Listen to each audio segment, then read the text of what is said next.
Hi friends, இன்றைக்கி நாங்கள் evening Chennai பாடியில் இருக்கிற சிவன் கோயிலுக்கு வந்திருக்கிறோங்க. திருவல்லிதாயம் சிவன் கோயில். நாங்கள் மந்த்லி ஒன்ஸ் ஆச்சு இந்த கோயில் விசிட் பண்ணிடுவோம்.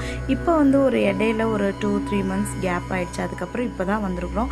ஆனால் நிறைய சேஞ்சஸ் இருக்குதுங்க. எக்ஸ்ட்ராவாக அந்த க்யூ நிற்கிறதுக்கு அந்த இதெல்லாமே அவங்க ரெடி பண்ணி வச்சுருக்குறாங்க.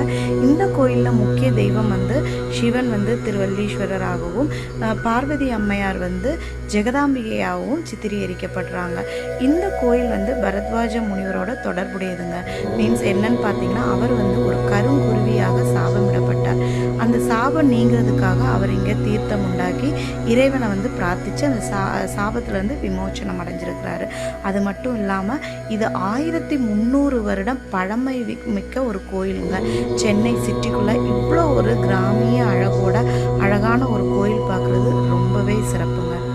இங்கே பார்த்தீங்கன்னா 3 நிலைகளுடன் கூடிய ராஜகோபுரம் இருக்குதுங்க. அது மட்டும் இல்லாமல் இங்கே பௌர்ணமி விசேஷமாக சொல்கிறாங்க.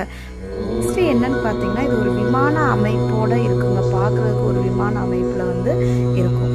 அதே மாதிரி சித்திரையில் இங்கே பிரம்மோற்சவமும் இருக்குங்க.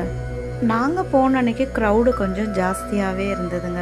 அவ்வளோ புறா இருக்கும் இங்கே. நம்ம காலையில் டைம்லேயோ இல்லாட்டி ஈவினிங் ஒரு 6க்குள்ளெல்லாம் வந்தோம்னா அவ்வளோ புறா இருக்கும். நம்ம அதுக்கு சாப்பாடுமே போடலாம், லைக் தீவனமுமே போடலாம்.